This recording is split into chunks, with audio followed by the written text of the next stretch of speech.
Salut à toutes et à tous, c'est Anthony Klinger de la chaîne Hacking SEO, j'espère que vous allez bien. Et aujourd'hui on se retrouve pour une nouvelle vidéo où on va parler de Facebook. Alors comment créer une publicité Facebook qui cartonne? Alors c'est le titre de cette vidéo, mais c'est également ce qu'on va voir aujourd'hui. Et bien évidemment si c'est le titre de cette vidéo, forcément ça va être la thématique du jour. Alors je sais que cette vidéo, il y en a beaucoup qui l'attendent tout simplement car lorsqu'on crée une entreprise, lorsqu'on crée sa boutique e-commerce, un des vecteurs principaux de vente ou de trafic, c'est bien évidemment Facebook. Même si aujourd'hui, il y a beaucoup plus de diversification en termes de leads, d'acquisition de leads, en termes d'acquisition de trafic, etc. etc. Aujourd'hui, on va voir donc Facebook Ads. Alors, dans cette vidéo, j'ai décidé de la séparer en deux parties. La première partie, ça va être le contenu et la deuxième partie, ça va être le ciblage. Donc, restez bien jusqu'à la fin pour que vous puissiez vraiment comprendre de A à Z comment créer sa publicité, comment réfléchir sa publicité lorsqu'on débute. Alors, dans un premier lieu, comme j'ai dit, on va parler du contenu. Alors, quand je dis contenu, qu'est-ce que c'est? C'est ce qu'on va mettre sur notre pub Facebook. Lorsque je vais créer ma publication, que je vais ensuite passer en mode publicité par le Business Manager, en fait, cette publication, qu'est-ce que je vais mettre dedans? Il faut impérativement du visuel. Que ce soit une photo ou une vidéo, en général la vidéo fonctionne un peu mieux en ce moment, mais photo ou vidéo indispensable, vous n'avez pas le droit de passer à côté. Ça c'est l'étape 1 obligatoire. Donc avant de juste mettre un contenu média juste pour le fait de le mettre, réfléchissez si vous vendez des produits de vélo par exemple, le produit que vous allez présenter, il faut que vous le mettiez en scène, il faut que vous donniez envie pour le vendre. Donc ça c'est d'abord un travail qu'on va faire sur des logiciels de montage photo, de création graphique, que ce soit du Illustrator, du Photoshop, du tout ce que vous voulez, du Affinity, on s'en fout, du GIMP même gratuitement.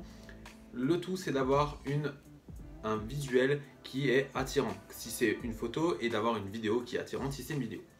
Une fois qu'on a ça, il va falloir trouver une phrase d'accroche. Cette phrase d'accroche, ça va être quoi? Ça va être l'offre que vous allez proposer qui va en fait donner envie à la personne de venir sur votre site acheter votre produit. Donc là, je parle en termes de vente. Ensuite, si je veux faire venir les gens vers mon produit qui est sur mon site, il va donc falloir que je mette un lien. Donc ce lien va falloir qu'il soit direct. Il ne faut pas passer par une étape de vente alternative, c'est-à-dire qu'on va passer par d'autres étapes juste avant la vente. On ne va pas faire un tunnel de vente, ça va être un tunnel de vente, mais ça ne va pas être arrivé sur une page pour finir sur une autre page qui ne sert à rien. On va vraiment mettre un lien vers la page où on a le descriptif, les avantages et la possibilité d'acheter. Ça c'est très très important. Ensuite, qu'est-ce qu'on va faire? On va ajouter des petits émoticônes que vous trouverez. Je vous mets un lien dans la description où vous avez tous les émoticônes pour Facebook que vous pouvez ajouter. C'est très important, ça paraît anodin comme ça, mais c'est très important. En mettant des émoticônes, on capte l'œil de notre audience et donc c'est plus facile que la personne s'arrête dessus. Donc voilà pour ce qui est de la vente du contenu sur de la vente de produits. Évidemment, il y a encore plein de caractéristiques qu'il faut mettre en place qui seront disponibles dans notre formation sur créer son site e-commerce et faire de la publicité sur les réseaux sociaux. Alors, la deuxième partie, comme j'ai dit avant, là c'était pour de la vente. Maintenant, on va parler sur création d'audience, acquisition de trafic sur son site web. Alors, qu'est-ce qu'il va falloir? Tout d'abord, il va falloir un blog ou un site où on va faire amener les gens, ou une page même, où on va faire amener du trafic. Alors, comment créer de l'acquisition de trafic à partir d'une pub Facebook? C'est très facile. Il vous suffit de créer une publication Facebook et celle qui marche en général le mieux pour créer vraiment une grosse communauté assez rapidement, c'est les concours. C'est tout bête, ça vous demande un faible investissement en général suivant votre produit. Vous pouvez faire des concours sur des gros produits, sur des faibles produits. En tout cas, ça génère tout le temps de l'intérêt. Sur ces concours, il y a plusieurs astuces. Les premières astuces sont de faire taguer les personnes, ça va augmenter votre reach. Ça veut dire le nombre de personnes, la portée que vous avez payée en fait va être agrandi organiquement.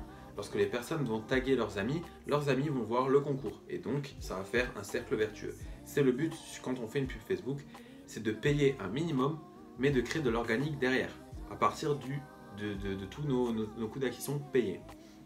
Donc une fois qu'on a cette stratégie en tête, on va créer un concours sur Facebook avec pareil la même stratégie qu'avant, une photo, un visuel où on va montrer un peu le produit ou je ne sais quoi ou votre e-book ou peu importe avec les informations phares, par exemple, je sais pas, un e-book offert. Ensuite, on a un titre, une légère description en 2 lignes grand maximum et l'offre et le lien évidemment qui mène vers l'offre si vous voulez mener vers votre site. Évidemment que si on veut de l'acquisition de trafic, il va falloir mettre un lien vers une page spécifique et essayez au maximum de faire visiter toutes les pages du site à la personne qui va sur votre site. Alors pour ça, il y a plusieurs techniques, je vais vous en donner une très simple qui est assez connue. C'est en fait, dans votre concours, vous allez dire que quelque chose se cache sur votre site, peu importe où, et la personne va chercher et trouver sur les différentes pages peut-être des indications et donc visiter toutes les pages et augmenter le taux de page d'ouverture, mais également faire diminuer votre taux de rebond. Pour ceux qui ne savent pas ce que c'est que le taux de rebond, c'est la rapidité, enfin, lorsqu'une personne arrive sur votre site, combien de temps elle met pour sortir du site? Est-ce qu'elle va sortir tout de suite? Est-ce qu'elle va regarder pendant 2 minutes le site et sortir ensuite? Plus le taux de rebond est faible, plus on sera en dessous de 50%, plus on a un très bon taux de rebond, plus il est élevé, moins c'est bon pour votre site. Donc voilà, ça c'était la partie Analytics. Donc là, le concours, très important pour l'acquisition d'audience. Donc voilà pour ce qui était du contenu, que ce soit pour la vente e-commerce ou l'acquisition de trafic à partir d'une pub Facebook. Maintenant, on va passer à l'étape 2 qui est la création d'une audience. Alors lorsqu'on a une marque, l'audience, au début, il va quand même falloir la cibler de façon à ce qu'elle ressemble à votre marque, tout simplement. Alors, je vais vous donner un exemple.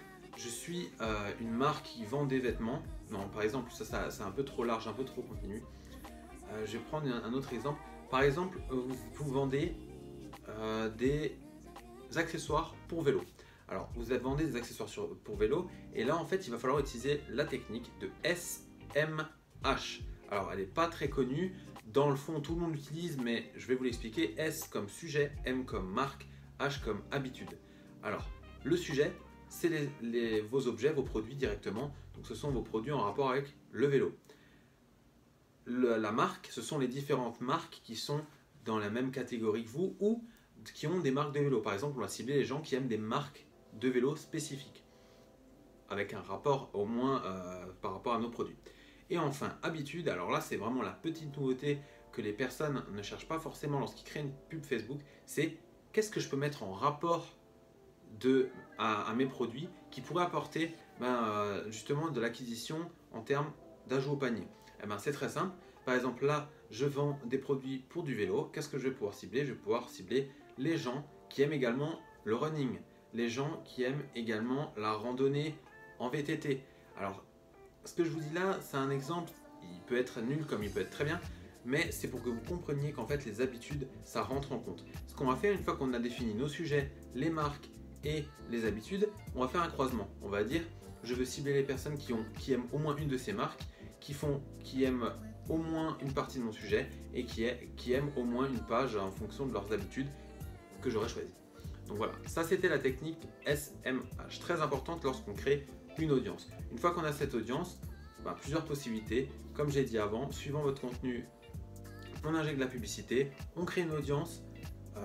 Par la suite, on fera du retargeting, mais là, grâce à cette audience, ça va nous permettre vraiment de chercher des personnes ciblées. Suivant votre budget, ça peut faire des très grosses portées. Même si on a un petit budget, si l'audience est bien ciblée, croyez-moi, vous pouvez faire des publications boostées, donc des publicités qui cartonnent. Donc voilà, c'était plusieurs astuces en termes de contenu, en termes d'audience, qui vont vous permettre de créer justement des publications Facebook qui cartonnent lorsque vous voulez faire de la publicité grâce au Business Manager. Je le rappelle, pas avec booster vos publications, mais avec le Business Manager. Donc voilà, si cette vidéo vous a plu, n'hésitez pas à laisser un pouce bleu, à vous abonner à la chaîne et sur ce, on se dit ciao tout le monde.